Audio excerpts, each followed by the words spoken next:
Climate change আর market এই দুটো বড় ফ্যাক্টরস এখন, খুব মানে বড় factor। অনেক ফ্যাক্টর। এবার স্যার ক্লাইমেট চেঞ্জের ব্যাপারে আমরা পরে আসছি।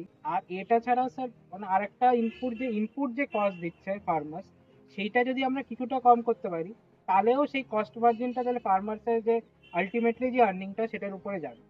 তো আপনার স্যার সেটার জন্য কি মনে হয় যে এখন যে ফার্মিং ল্যান্ডস্কেপে এই সয়েল টেস্টিংটা কতটা দরকার, এর যে গ্রেস ওয়ার্কের উপরে ফার্মার্সরা করছে, সেটা আপনার কি মনে হয়, ঠিক না ভুল, আপনার কি মনে হয়?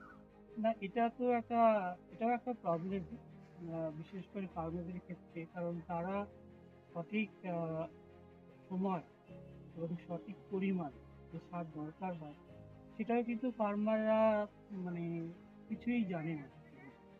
সুতরাং স্থানীয় যে দোকানদার আছে তাদের কথা শুনেই তারা এই সারগুলো প্রয়োগ করে। তো সেক্ষেত্রে যদি আমরা এক্সেসিভ ফার্টিলাইজার হোক বা অন্য কিছু যদি অ্যাপ্লাই করি তাহলে সেটা তো সয়েলের একটা তো প্রভাব পড়বেই।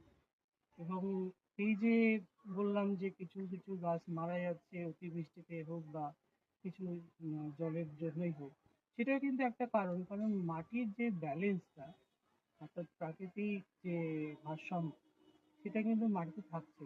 কারণ আমরা যত বেশি এক্সেসিভ ফার্টিলাইজার ইউজ করব, তত মাটির যে ব্যালেন্সটা, বিশেষ করে পিএইচ এর ব্যালেন্স, অর্গানিক কার্বনের ব্যালেন্স, নাইট্রোজেন, ফসফরাস। তারপরে ধরো যে আমাদের যে মাইক্রোবায়োটা, যেটাকে বলি আমরা জীবাণু, এটা মাটির যে উর্বরা শক্তিতে অনেকটাই কিন্তু প্রভাবিত করে।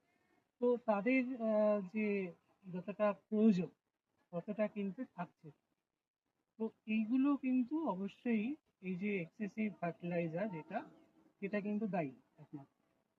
তো সেইটাকে যদি আমরা কমাতে পারি, এটা সে কমানো যায়, কিন্তু তার জন্য আমাদের কিছু প্রযুক্তিগত সহযোগিতা আমাদের নিতে হবে। হ্যাঁ, তো স্যার আপনি তাহলে কি মনে করছেন যে এই এখন